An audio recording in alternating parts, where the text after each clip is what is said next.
आखिर गुरु शुक्राचार्य कितने शक्तिशाली थे और आखिर क्यों शुक्राचार्य जैसे ऋषि को बनना पड़ा असुरों का गुरु। आप देख रहे हैं अथर्वतिवारी यूट्यूब चैनल। तो चलिए अब करते हैं ज्ञान की बात। वीडियो में आगे बढ़ने से पहले हमारे चैनल को सब्सक्राइब अवश्य करें, साथ ही बेल आइकन जरूर दबाएं और कमेंट बॉक्स में हर हर महादेव अवश्य लिखिए।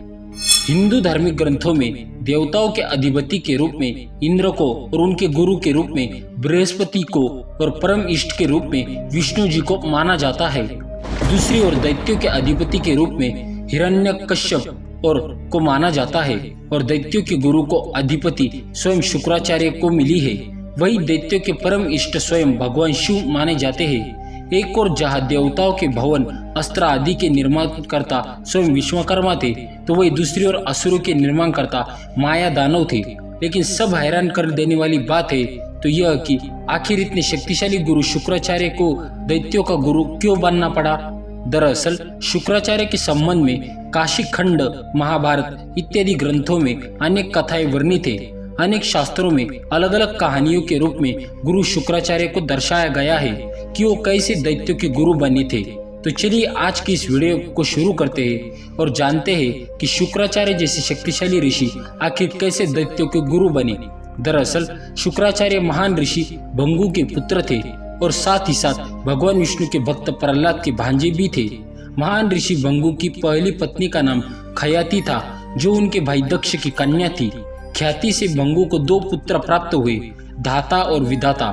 साथ ही साथ एक पुत्री भी प्राप्त हुई जो लक्ष्मी थी। स्वयं लक्ष्मी का विवाह उन्होंने भगवान विष्णु के साथ कर दिया। वही भंगु के और भी पुत्र थे, जैसे कि उष्ण और वन। माना जाता है कि उष्ण ही आगे चलकर शुक्राचार्य कहलाए। एक अन्य मान्यता के अनुसार वह भेंगु ऋषि तथा कश्यप की पुत्री दिव्या के पुत्र थे। जब शुक्र थोड़े से बड़े हुए तो उनके पिता ने उन्हें ब्रह्म ऋषि अंग ऋषि के पास शिक्षा लेने के लिए भेज दिया। अंग ऋषि ब्रह्मा के मानस पुत्रों में सर्वश्रेष्ठ थे और उनके एक बृहस्पति भी थे, जो बाद में आगे चलकर देवताओं के गुरु बने। शुक्राचार्य के साथ उनके पुत्र बृहस्पति भी पढ़ते थे। माना जाता है कि शुक्राचार्य की बुद्धि बृहस्पति की तुलना में ज्यादा कुशाग्र थी, लेकिन फिर भी बृहस्पति के अंग ऋषि के पुत्र होने की वजह से उन्हें ज्यादा अच्छी शिक्षा मिलती थी, जिसके चलते एक दिन शुक्राचार्य ईर्ष्यावश उस आश्रम को छोड़कर सनक ऋषि और गौतम ऋषि से शिक्षा लेने लगे। कहते हैं शिक्षा पूर्ण होने के बाद जब शुक्राचार्य को पता चला कि बृहस्पति को देवों ने अपना गुरु नियुक्त किया है, तो उन्हें भी ईर्ष्यावश दैत्य के गुरु बनने की मन में ठान ली। लेकिन उसमें सबसे बड़ी बाधा दैत्यों के देव के हाथों हमेशा मिलने वाली पराजय थी। दैत्य हमेशा बार बार देवताओं से हारते थे।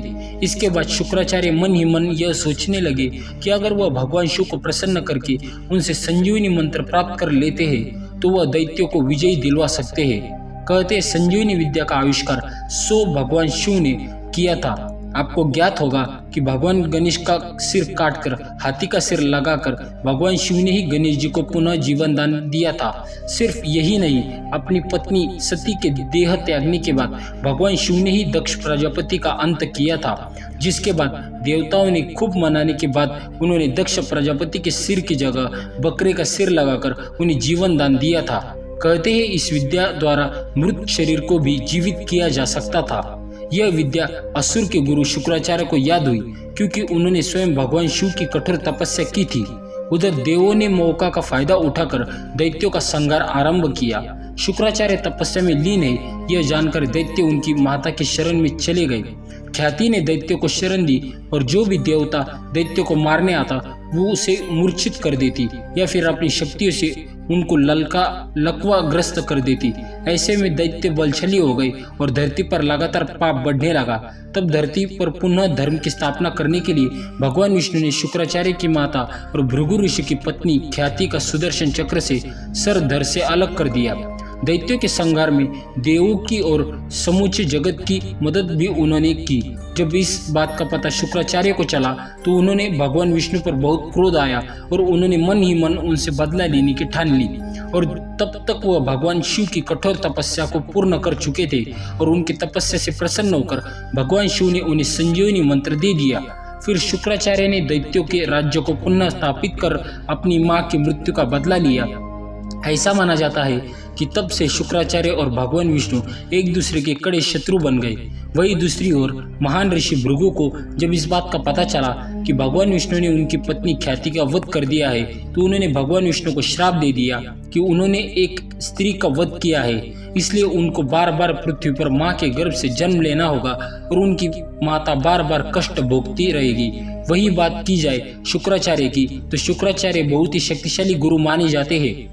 मत्स्य पुराण के अनुसार शुक्राचार्य का वर्ण श्वेत है और उनका वाहन एक रथ है जिसमें अग्नि के समान 8 घोड़े जड़े हुए हैं। सिर्फ यही नहीं, शुक्राचार्य महान ज्ञानी के साथ साथ एक अच्छे नीति का ज्ञान भी रखते थे। शुक्राचार्य की ही कही गई नीतियां आज भी बहुत महत्व रखती है। आचार्य शुक्राचार्य शुक्र नीति शास्त्र के प्रवर्तक थे और उनकी शुक्र नीति अब भी इस पृथ्वी लोक में बहुत महत्वपूर्ण मानी जाती है। माना जाता है एक समय जब भगवान विष्णु ने त्रिविक्रम वामन के रूप में एक छोटे से ब्राह्मण बनकर राजा बलि से 3 पग धरती दान में मांगी थी, तो उस वक्त शुक्राचार्य बलि को सचेत करने के लिए उद्देश्य से जल पात्र की कोठी में बैठ गए, जिससे कि पानी बाहर न आए और बलि भूमि दान का संकल्प न ले सके। तब वामन भगवान शिव ने बलि के कमंडल में एक तिनका डाला, जिससे शुक्राचार्य की एक आंख फूट गई, इसलिए उन्होंने एकाक्ष यानी कि एक आंख वाला भी कहा जाता है। लेकिन आखिर में सबसे महत्वपूर्ण प्रश्न तो यह उठता है कि क्या सचमुच शुक्राचार्य अरब देश चले गए थे?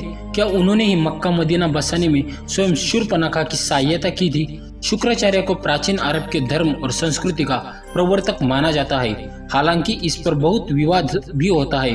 कुछ विद्वानों का मानना है कि अरब को पहले पाताल लोक की संज्ञा दी गई थी। गुजरात के समुद्र के उस पार पाताल लोक ही कहा जाता है, कथा पुराणों में भी मिलता है। और माना जाता है कि जब राजा बलि को पाताल लोक का राजा बना दिया गया, तब शुक्राचार्य भी उनके साथ चले गए थे। दूसरी मान्यता के अनुसार दैत्यराज बाली ने शुक्राचार्य का कहने पर उसे त्याग कर अपने पौत्र और उनके साथ वह अरब चले गए थे। 10 वर्ष तक वहां पर चले गए थे। शुक्राचार्य के पौत्र का नाम और अरब या हर्ब था, जिसका अब भ्रंश होते होते अरब हो गया। अरब देशों का महान ऋषि भंगु के पुत्र शुक्राचार्य तथा उनके पौत्र और उनके साथ ऐतिहासिक संबंधों के बारे में हिस्ट्री ऑफ पर्शिया में बहुत कुछ उल्लेख मिलता है, जिसके लेखक साइस्क और साथ ही कहा जाता है कि रामायण खत्म होने के बाद शूर्पणखा भी रहस्यमय तरीके से गायब हुई और वह शुक्राचार्य के शरण में अरब देश चली गई, जहां उन्होंने मक्का मदीना बसाया।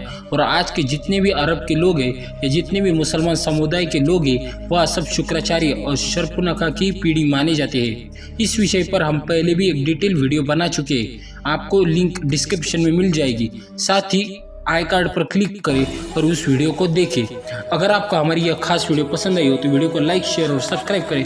मिलेंगे अगली बार ऐसे खास वीडियो के साथ, तब तक के लिए धन्यवाद।